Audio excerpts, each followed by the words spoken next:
जय होई माता। होई माता करवा चौथ से पूरे 4 दिन के बाद अष्टमी वाले दिन मनाई जाती है। होई माता की कहानी। एक साहूकार के 7 बेटे 7 बहुएं और एक बेटी थी। एक दिन सातों बहुएं और बेटी खदान से मिट्टी ले गईं।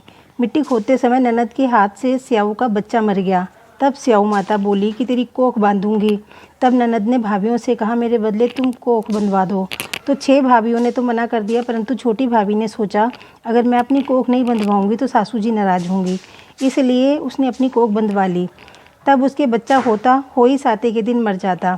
एक पंडित को बुलाकर पूछा कि क्या बात है, जो मेरा बच्चा 7वें दिन ही मर जाता है। तब उसने कहा कि तू सुरही गाय की सेवा कर। सुरही गाय स्याऊ माता की सहेली है, वह तेरी कोख छोड़ेगी, तब तेरा बच्चा जिएगा। वह सुबह जल्दी उठी और सुरही गाय का काम कराती।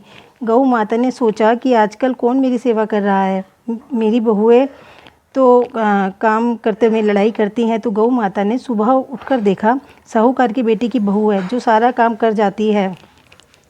गऊ माता बोली, बता तेरी क्या इच्छा है, जो तू मेरा इतना काम करती है, मांग क्या मांगती है। तो साहूकार की बहू बोली, मुझे वचन दो। गऊ माता ने वचन दे दिया। तब वह बोली कि स्याऊ माता तुम्हारी सहेली है, स्याऊ माता ने मेरी कोख बांधी है, सो तुम मेरी कोख छुड़वा दो। तब गऊ माता ने 7 समुंदर पार अपनी सहेली के पास जाने लगी तो रास्ते में धूप थी। वह एक पेड़ के नीचे बैठ गई। थोड़ी देर में एक सांप आया और पेड़ पर गरुड़ पंखनी का बच्चा था, जिसको डसने लगा। तो साहूकार की बहू ने सांप को मारकर ढाल के नीचे दे दिया तो और बच्चे को बचा लिया। गरुड़ पंखनी आई और साहूकार के बेटे की बहू को चोंच मारने लगी। वह बोली कि मैंने तेरा बच्चा नहीं मारा, यह सांप तेरा बच्चा मार रहा था, मैंने तो बचा लिया। तब गरुड़ पंखनी बोली कि मांग तू क्या मांगती है। वह बोली, 7 समुंदर पार स्याऊ माता रहती है, हमको उसके पास पहुंचा दो। तो गरुड़ पंखनी ने अपनी पीठ पर बिठाकर स्याऊ माता के पास पहुंचा दिया। तो स्याऊ माता बोली, आओ बहन, बहुत दिन हो गए, बहुत दिन बाद आई हो।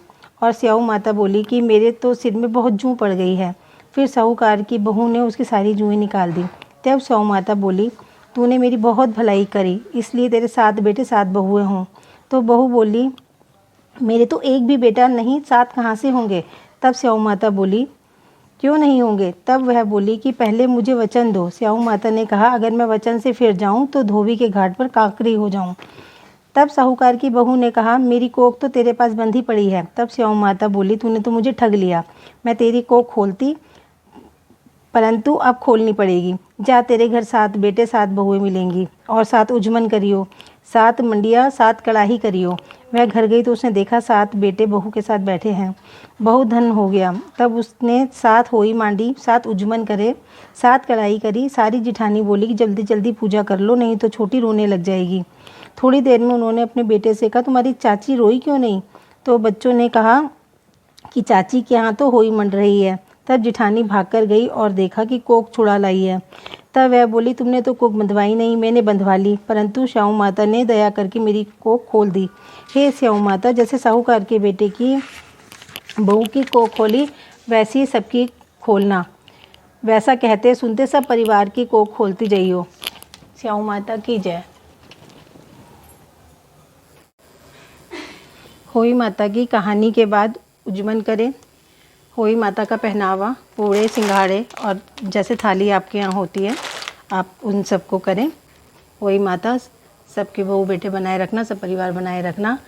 जय होई माता की जय। इसी प्रकार सुख से होई माता का कहानी संपूर्ण हुई। अब हम तारों को जल देंगे और उसके बाद अपना व्रत खोलेंगे। सभी बच्चों पर अपना आशीर्वाद बनाए रखना। मेरी शिखा शैली, मेरा शुभम, मेरी बहू दामाद, सब पर अपना हाथ बनाए रखना। सभी दुनिया के सभी बच्चों पर अपना हाथ बनाए रखना। जय होई माता।